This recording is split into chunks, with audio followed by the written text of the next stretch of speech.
20 అంటే crushing start చేసిందే అప్పుడు.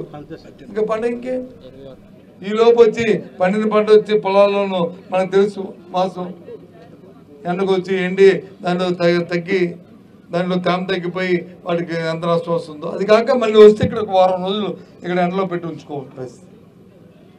ఇది చాలా దురదృష్టం. గొప్పలు చెప్తున్న ఈ నాయకులు, అధికార పార్టీలో ఉన్న నాయకులు, మంత్రులు, ముఖ్యమంత్రులు చాలా ఇప్పటికైనా ఆలోచన చేస్తే బాగుంటుంది. అడిగా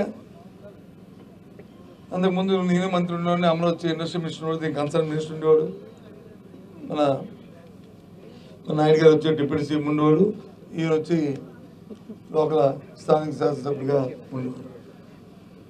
ఎప్పుడు మా మీటింగ్ పెట్టినా వచ్చి అని ఇగో దీనికి ఇవ్వాలా డబ్బులు, దీనికి రిలీజ్ చేయండి, వాళ్ళతో మాట్లాడండి అని ఒకటే నస.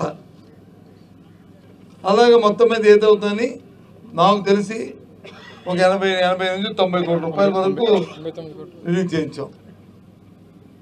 ఉన్న బకాయిలన్నింటినీ కూడా తీసుకెళ్ళాం. ఏదో ఒక బ్యాంక్ బకాయి తప్ప, సబ్జెక్టు కరెక్షన్ ఒక బ్యాంక్ బకాయి తప్ప మిగతా ఏ బకాయిలు లేకుండా ఫ్యాక్టరీని క్లీన్ చేసి అవి అప్పచెప్పాం మాకు తెలిసి. మళ్ళీ రైతులకు వచ్చి వాళ్ళకి ఇవ్వాలంటే బకాయి రైతులకి పేమెంట్లు ఇవ్వాలంటే మళ్ళీ దానికి అప్పు పుట్టింది. ఎప్పుడైనా అప్పు పడితే ఎలా పడుతుంది? ఆ రైతు బకాయి, ఆ ఫ్యాక్టరీ బకాయి లేకుండా ఉండి ఆ ఫ్యాక్టరీ న్యాయం జరిగితే ఉంటుంది. ఆ మేనేజ్మెంట్ చర్చిస్తున్నారు ఉంటే కమిట్మెంట్ ఉంటే వస్తుంది. ఇప్పుడు మరి 70,000 టన్నులు అంటే సుమారు 21 కోట్ల రూపాయలు.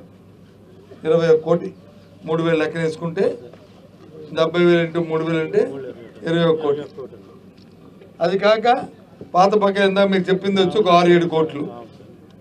ఏది ఈ ఇవ్వాల్సిన 200 రూపాయలు 300 రూపాయలు ఇవ్వాల్సింది అవి ఒక 7 కోట్లు. ఈ 5-6 నెలలను బట్టి ఆడుతున్న దీనికి వచ్చి మరి జీతాలు, బచ్చాలు, ఎస్టాబ్లిష్మెంట్ ఇవన్నీ కలిపితే ఇవి ఒక 4-5 కోట్లు. 5, 10, 20 చూస్తే సుమారు 30-35 కోట్ల రూపాయలు ఇప్పుడు ఇమీడియట్ ఇస్తే తప్ప ఒక్క అడుగు ముందుకెళ్తారు.